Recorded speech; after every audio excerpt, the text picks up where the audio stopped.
Hey, my name is Ice, and I recently played the demo for Lies of P, and I wanted to share my first impressions. But first, what is it? Simply put, a Souls-like based on the tale of Pinocchio, evidenced by this funny loading screen, and realized through the Belle Epoque time period. The game boasts some really interesting weapon systems and combat heavily inspired by Bloodborne, and also mildly Sekiro. It's a pretty cool concept, one of the more unique I've seen in recent time, though some aspects are a little wanting. So stick around, grab some food, and let's get started. The first thing that really struck me was the setting. You awaken in this train. I had a weird feeling that maybe there was a secret behind me, so Nothing. Coming across strewn appendages, a detached voice, and finally, Jiminy Cricket as a nightlight lantern. Then, after exiting the train, you're greeted by a bloodied floor, mangled bodies, and a creepy stillness in the air as the pitter-patter of rain falls on dimly lit concrete. Now personally, I'm used to this, so what came over me was intrigue. And staring at this wall before me, I felt invited. As well, there were these creepy train conductor robo guys, but that's for a bit later. Walking around the world, you'll find tons of drops, indicated by this blue particle effect. Shortcuts, and there's some mild verticality. Enemy encounters are pretty well placed, especially for those first moments through each path, with hiding enemies, traps, and those moments of dread as a crowd of mobs starts forming before your very eyes. Throughout the demo, though, the invitation mildly soured. Though the level design was definitely good, it was very narrow and direct, making even rooftops feel like hallways. There were little to no moments with any meaningful branching paths, hidden secrets, or interesting rewards. But regardless, the architecture and design of it all was pretty enchanting with a few spectacle moments. Adding to the setting is the narrative itself. It has multiple subplots within it,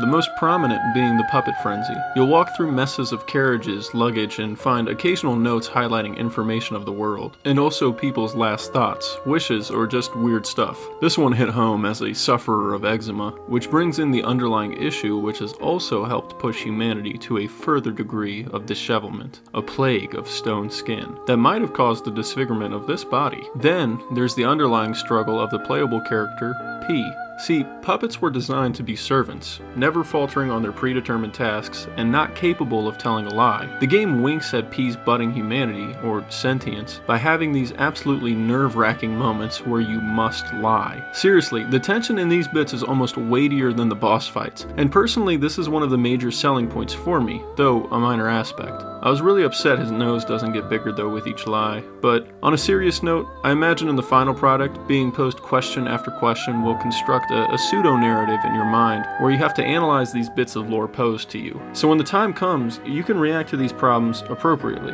And that just piques my curiosity, because it feels as if the developers actually have history and a dream that they want to present to you. The second thing was combat. It felt kind of sloppy at first, and I couldn't really get a handle of whether or not this is a parry game, a dodge game, or a just get out of the way and hit 'em type game. It didn't help that these mini-bosses, or whatever these enemies are, didn't feel the most engaging or rewarding. I ended up trying a mix of everything. Couldn't figure out what was the right way, but slowly, by getting my ass kicked, I learned. It's most definitely a parry game, but it also allows you to dodge and run away in certain situations. Once you grasp that concept, the combat feels a lot more badass, where instead of dancing, it's more like standing your ground. The combat itself is pretty slow and it banks heavily on delayed timing, but rewards your perfect parries with reducing your enemy's weapon durability, eventually leading it to snap, which feels pretty nice. There isn't much to be said, but it'll be hit or miss. The game also shares a slight similarity to Bloodborne's Rally, which is the mechanic where you receive a portion of your lost HP back through combat. Overall, the combat is fun though, but for the ill-prepared newcomers and Souls-like dissidents, I don't think it'll be interesting or satisfying enough to draw a new crowd in. And what I just merely brushed on is one of the key factors missing: satisfaction. Say what you will, but pulling off a backstab even as far back as Demon Souls is an amazing feeling. Or a parry in Dark Souls 3, a death blow in Sekiro, you name it. These short moments where the game drives itself and you can give a sigh of relief and be washed over by joy. While this game has a backstab, this is what it looks like. This is the effect it has. For me, I didn't find it satisfying. It's dumb, I know, but how hard would it have been to just let us stab the enemy through or slap their body down with a heavy swing as oil spurted out? Very minor, but that small reward is what made me buy into the difficulty of Sekiro. That small reward taught me how to control pace in boss fights. I'm not trying to compare, I just want to offer context. But nothing I've mentioned so far is what truly sets it apart. Thus, the third thing was the loadout. Obviously the demo doesn't throw everything at you that make no sense, but what's offered is enough to make me believe this. There's damn near boundless mix and match options for weaponry and builds. This game's uniqueness derives entirely from how it handles its weapons. In your right hand is your basic weapon, and your left arm is a prosthetic tool. As for the right hand, you can mix and match your blade and handles, which alters its special abilities, scaling, and also attack animations. Personally, I changed my greatsword's handle out for the baton's handle, and it went from a slash poke moveset to a vertical, more crushing moveset that was way more fun to use. It felt quicker too, more powerful, and was also really different from what typically constitutes the use of a sword. Then you can upgrade these components individually, which again can alter scaling. This game offers so much freedom to your ability to build out your combat style that I can only imagine how successful this system can become with a bit more polish, or just simply more options in the full game. And the kicker, I don't have anything to draw context on. I've never seen a game attempt this outside of like gun mods and Fallout, I guess. And this is exactly what a brand new IP needs. Identity. I think Lies of P will be a fairly successful game, given how unique and interesting it is, even at a surface level. A game about Pinocchio in a dystopian world crowded by frenzied puppets with the ability to quite literally craft your own weapons to your own liking. And above all else, what really fires me up is the fact this is new. This is their first attempt. I couldn't imagine how fun the system could be with further polish over years of revisions, tweaks, and experience. I haven't gotten around to Dark Souls 1 or 2 just yet, but having played a bit of Demon's Souls and also completing almost all of Dark Souls 3, the leap they took in exploration, combat, and atmosphere, and all the other intangibles is astounding to witness. It's a lofty goal, but I hope this does well. Maybe not for Lies of P2, just doesn't really flow off the tongue, and it also depends on how the game ends, of course, but I hope Round 8 Studio gets the confidence and financial backing from NeoWiz to keep trying. I feel something permeating from this game that many others don't fulfill, and that's passion. It's not the most perfect demo. I don't think the final product will be greater than, like, Elden Ring, but I can see this being a title talked about even 5 years down the line. Now we're nearing the end here, and I have one last major topic I want to talk about, the enemies. There are several different enemies, but the biggest difference among them all is their weapons, which dictate their fighting style, more so than their actual looks. After all, everything is puppets. I think that's a genius idea. You don't have to go balls to the wall making tons of different enemy models, creating a bazillion animations, because it leads to intense workloads, reskins, and allocating far too much time in one aspect instead of covering the rest of the bases. I can't speak on the quality of these enemies or how diverse they are throughout the entire game, but in my 2.5-ish hours on the demo, I'd seen 6 distinctly different regular enemies. Stick guys, projectile guys, spear guys, sword guys, axe guys, and dogs. There are also some elite mobs like the baton guys and the gorilla guys, I think? I'm not sure what to call these, you tell me. Then, there were 2 bosses, the Parade Master and the Scrapped Watchman, which I'll include full footage of both at the end of the video if you want to see me kick some ass, or just to see what the fights look like. Overall, the enemies were interesting enough. I hate the spear guys, but I think I just have a hard time with spears. It was interesting and engaging enough to slash through these situations, but due to the style of combat, you can feel easily overwhelmed and hopeless faced with larger numbers of these mobs. Then, you've got the elites. They're kind of frustrating, mostly in terms of how long they take to beat. I'm all for a mini-boss or something, but these aren't presented as such. I do believe their health pool or poise is just far too much for what they represent, which is generally being cock blocks to shortcuts. Just reducing their HP by like 25%, maybe adding an effect where perfect parries degrade enemy poise would help make these fights feel more cerebral rather than mildly agonizing. And as for the bosses, pretty well done. Parade Master was alright as a fight. Presentation was pretty cool, and I really liked the second phase transition, how they played to the strengths of their design, having the robot disassemble and break down as its health slowly depleted, but it lacked a certain charm, where it felt like I was learning from my mistakes, or the game was reinforcing its ideology. Parade Master is marred with delayed strikes, really subtle tells, almost too subtle, and a very limited moveset that does not help build out the flow of combat in this game. I ended up over-relying on blocks, and the thing is, blocks don't nullify damage.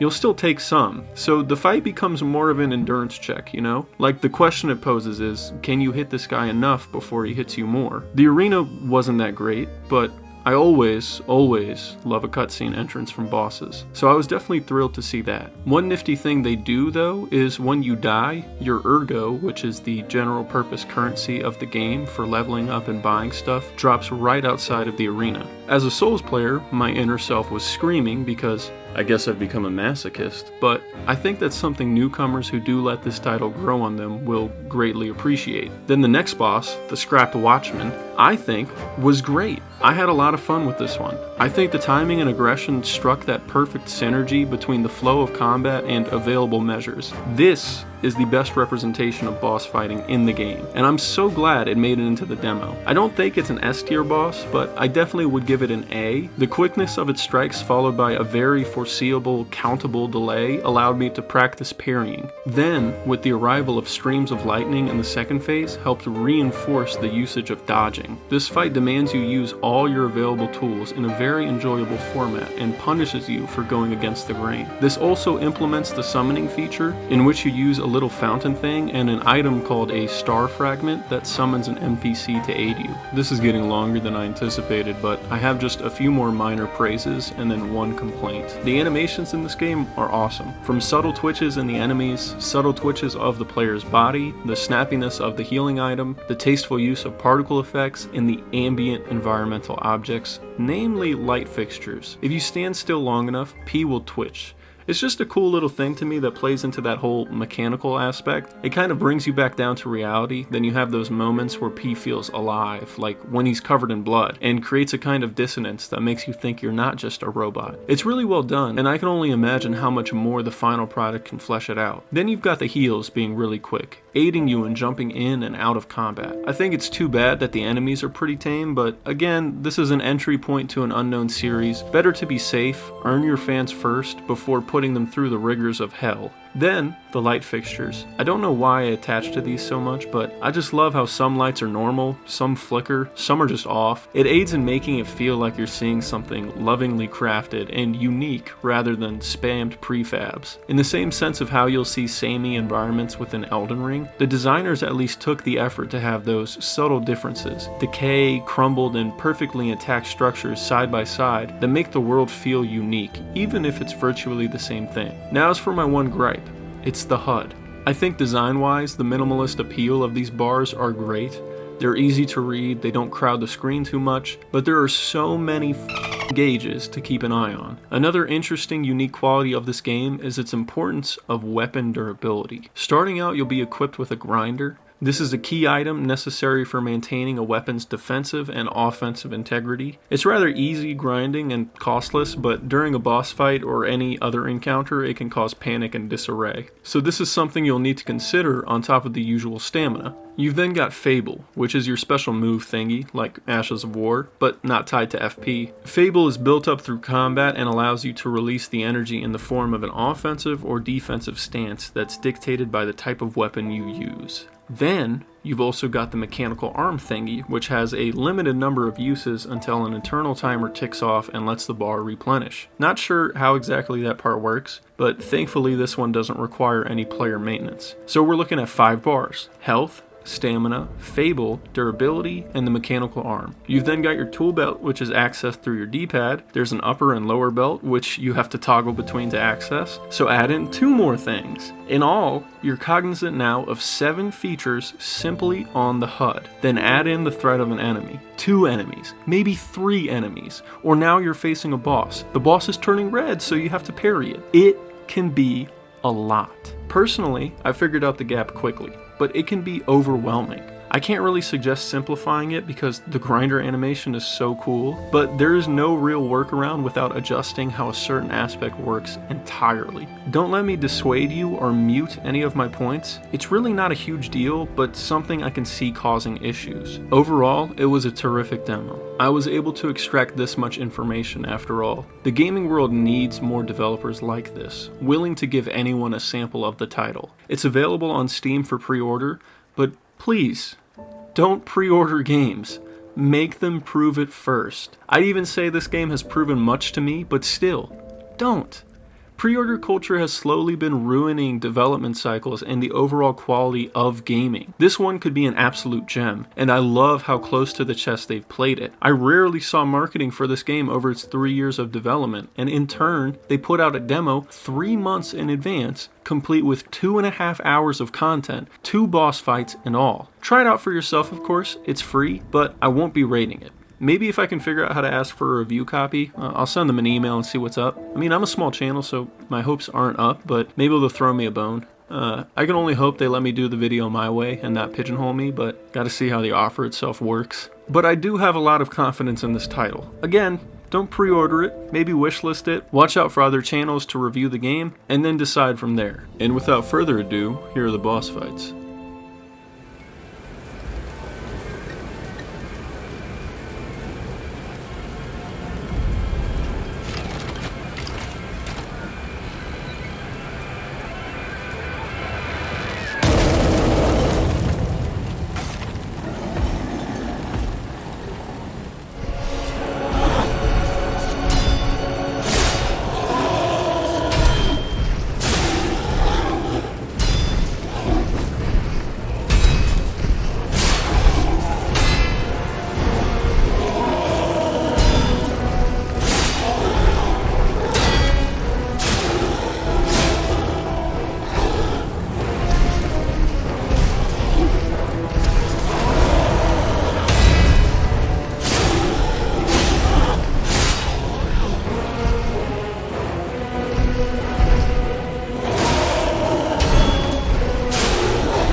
Thanks for watching.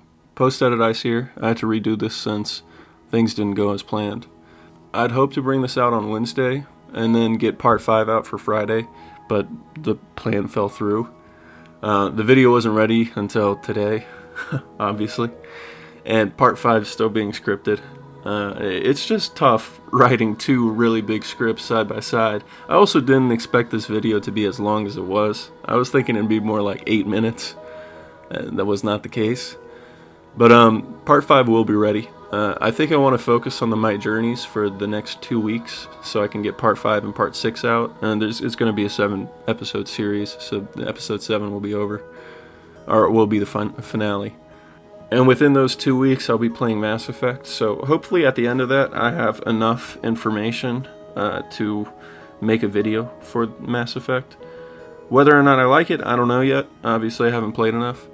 But it seems interesting. I did have some trouble with the EA launcher, so expect a small section about the EA launcher because, oh my god. Anyways, that's all I can really share as of now. I hope you guys try this game out. I like the demo. I think you would too. Have a good one. Bye-bye.